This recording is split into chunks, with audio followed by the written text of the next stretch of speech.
manejo quirúrgico. ¿Por qué no se realiza resección de la zona?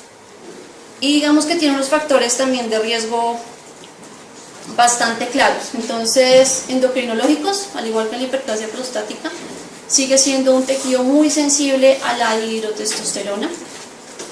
La edad, al igual que la hiperplasia prostática, es otro factor de riesgo, es una patología que aparece sobre todo en hombres mayores de 65 años. Los factores ambientales también se han visto que podrían tener alguna relación con la génesis del cáncer de próstata, sobre todo algo en la dieta, lo que explicaría por qué en las poblaciones occidentales es más predominante que en las poblaciones orientales. Pero digamos que entre los antecedentes más importantes, aquí me faltó, es la raza, ¿sí? Los pacientes de raza negra y los pacientes que tienen familiares en primero o segundo grado con antecedente de cáncer de próstata. En esos pacientes que tienen uno o dos familiares, por ejemplo en primer grado, el riesgo relativo asciende a 5, ¿de acuerdo? Sobre la población general. Entonces son cosas como importantes. Vamos a hablar un poquito del tamizaje del cáncer de próstata.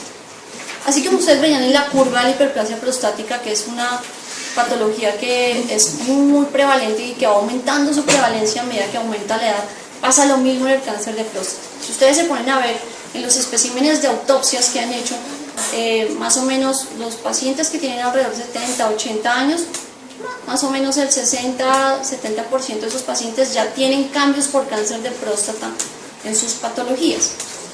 ¿Qué es lo que pasa? Que aunque es tan frecuente y se ve tan frecuente en pacientes de avanzada, no todos esos pacientes con diagnóstico de cáncer van a desarrollar un cáncer que sea clínicamente significativo.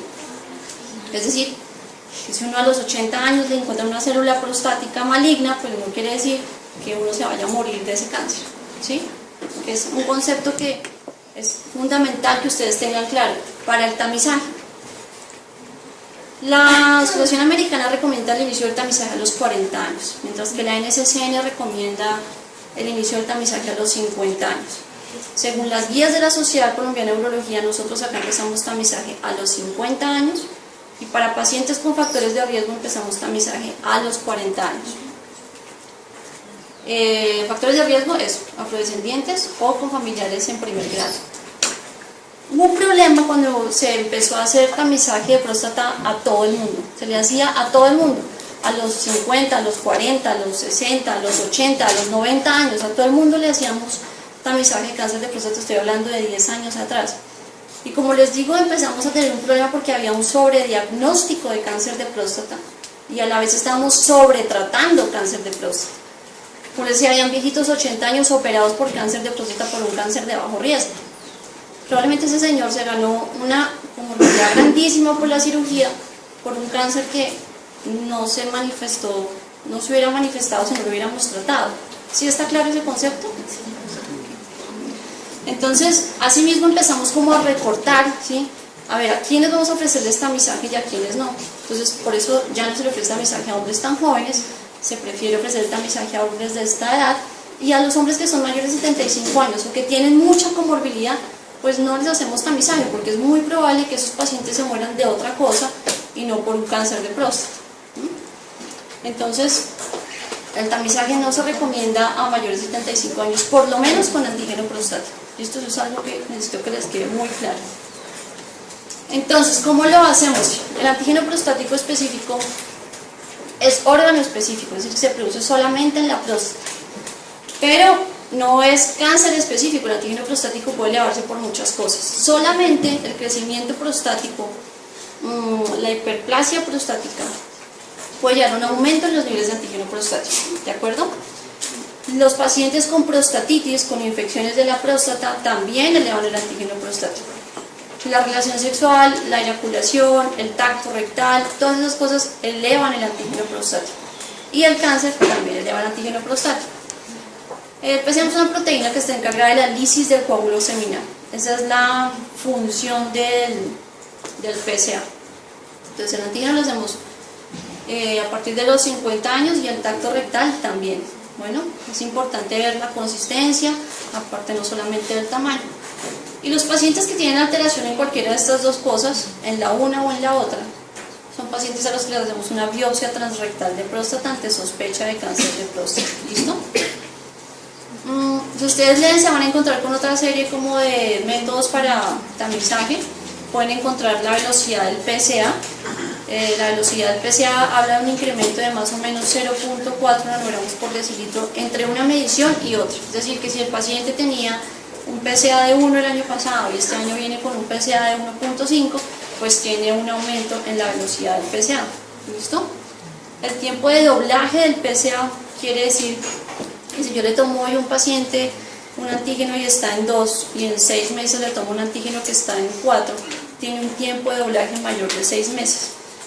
Y esas variables se han visto que tienen más un valor pronóstico, o sea, en el paciente en el que hacemos diagnóstico de cáncer de próstata, si tenía esas dos cosas como alteradas, tiene un peor pronóstico que aquellos que no la tenían, pero no es tan útil para hacer tamizaje ni diagnóstico de cáncer prostático, ¿vale? Es una variable que es más pronóstica, más que diagnóstica. Las otras cosas que pueden encontrar son la relación del PSA libre sobre el pedazo total. Esto es útil para pacientes que tienen entre 4 y 10 nanogramos del decilitro de PSA total. Tiene una relación desfavorable del 0.25. Esto quiere decir que los pacientes a los que uno les hace esta relación, el libre sobre el total, la relación da menor de 0.25%, ellos tienen una probabilidad alrededor del 60% de que la biopsia les salga positiva. Y ya últimamente se ha hablado del PSA3. El PSA3 es un RNA mensajero específico de la próstata y que se eleva solamente en cáncer. Entonces uno diría, no, pues la maravilla porque tenemos el marcador ideal, pero resulta que no, faltan muchos estudios todavía.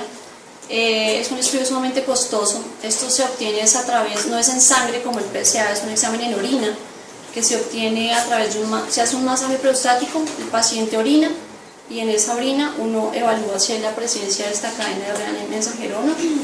Si la hay, tiene una alta probabilidad de que la biopsia también sea positiva. Pero lo que les digo, si los estudios no han sido muy concluyentes, faltan pacientes que les hicimos la biopsia porque tenían el PSA elevado o porque tenían el tacto rectal anormal.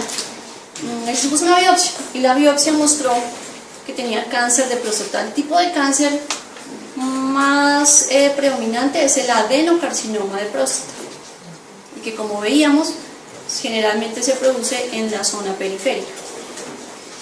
Cuando hacemos una biopsia de próstata y el patólogo reporta adenocarcinoma de próstata, nos tienen que reportar a nosotros, aparte del tipo histológico, nos tienen que reportar esto, que es la diferenciación del cáncer.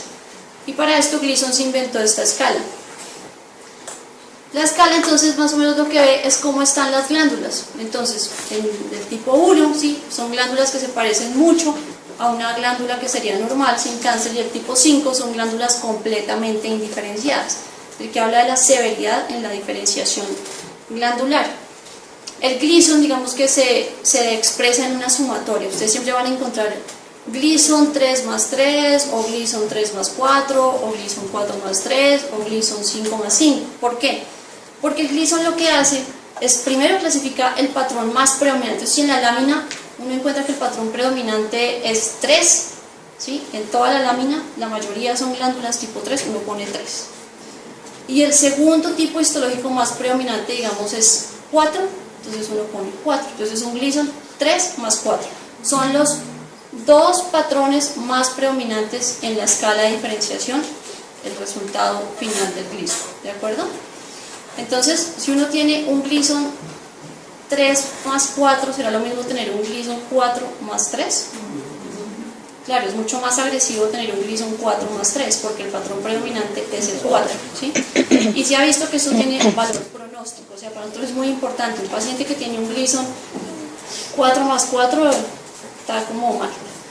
Bueno, aparte del Gleason, como veíamos, hay otros factores pronósticos, es decir, pronóstico en cuanto a qué, a que esos pacientes progresen a una enfermedad metastásica o progresen, digamos, a un compromiso extraprostático por el cáncer de próstata. Entonces, no solamente el Gleason, sino también el antígeno prostático, los valores de antígeno prostático y la clasificación según el TNM, digamos que son los valores pronósticos más importantes para estos pacientes, y que vamos a ver más adelante nos permite clasificar a los pacientes en diferentes grupos de riesgo. Entonces, en este momento que tenemos un paciente que teníamos un PSA alterado o un tacto rectal anormal. Le hicimos una biopsia prostática y nos mostró que tenía un adenocarcinoma de próstata. Es importante en ellos el tacto rectal, o sea, ser muy descriptivos con el tacto rectal. Decir, si la masa que uno palpa compromete un solo lóbulo, si compromete ambos lóbulos, si compromete un solo lóbulo compromete menos del 50% o más del 50%, si se palpa que la masa está por fuera de la próstata tiene compromiso de la pared del recto, ¿ok? Todas esas cosas hacen pronóstico. Tenemos el diagnóstico pero no sabemos si ese paciente tiene una enfermedad metastásica o no. Entonces aquí están las indicaciones claras de a cuáles de esos pacientes tenemos que pedirles una gamografía ósea. Entonces los pacientes que tienen un PSA por encima de 15, los pacientes que tienen un Gleason 7 pero que es 4+3, que son pacientes de alto riesgo, o los pacientes que al tacto rectal tienen un T3 quiere decir que uno palpa la próstata y que aparte de sentir un nódulo en toda la próstata sentimos que hay compromiso por fuera de la próstata. Esos pacientes entonces tienen indicación de una gamografía ósea porque son pacientes de alto riesgo para enfermedad metastásica. Y las indicaciones para ataque abdominopélvico son sobre todo pacientes que tienen PSA mayores de 20. ¿Esto para qué? Para ver enfermedad sobre todo ganglionar a nivel pélvico, como les explicaba. El drenaje prostático, linfático es de predominio pélvico, entonces es importante en estos pacientes. Bien, entonces el TNM nosotros, aparte de tener un valor pronóstico, nosotros hacemos una clasificación un poco distinta. Nosotros podemos, antes de operar un paciente, hablar de un TNM clínico y una vez tener el espécimen quirúrgico ya fuera, después de la prostatectomía radical, hablar de un TNM patológico, pues porque ya estamos viendo todo el espécimen. Entonces es importante, miren, los pacientes que tienen un T1 generalmente son pacientes que tenían un tacto rectal normal, que tenían un antígeno prostático normal, ¿sí? Pero que le hicieron una RTU de próstata por patología prostática y sorpresa que en esa patología de próstata de una RTU salió cáncer de próstata, ¿sí? Porque sí, o sea, el cáncer de próstata sabemos que el predominio está en la zona periférica, pero pues eso no quiere decir que no tenga algún foco, no pueda tener algún foco en alguna otra zona de la próstata. Entonces el T1A es aquel paciente que en esa patología prostática encontramos compromiso por cáncer de próstata en menos del 5% de ese material que se sacó de próstata. ¿Listo? T1B es que en esa patología que se sacó el RTU, el más del 5% estaba comprometido por cáncer de próstata. ¿Listo? Y el T1C es el tumor que se identificó porque el paciente tenía un antígeno prostático elevado, le hicimos una biopsia y salió positivo, pero el tacto rectal era normal. ¿De acuerdo? En el T2, entonces nosotros vemos que el T2A compromete un lóbulo pero menos del 50%. ¿De acuerdo? El T2B, más de la mitad de un lóbulo, y el T2C involucra los dos lóbulos. El T3 ya tiene compromiso de la cápsula, compromiso extraprostático, y el 4 está adherido ya a estructuras adyacentes. ¿Listo?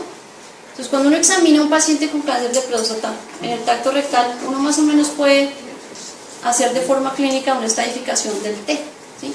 Uno hace el tacto rectal y uno dice, bueno, el lóbulo tiene la mitad del compromiso, están los dos lóbulos comprometidos, hay compromiso por fuera. Digamos que puede estarse haciendo una idea de más o menos qué tanto compromiso tiene ese tumor. Y en cuanto al tratamiento, uno tiene que ir el tratamiento en dos grandes grupos. Entonces tenemos al paciente que tiene un cáncer de próstata que está localizado en la próstata, ahí quietico, o el paciente que tiene un cáncer de próstata que está localmente avanzado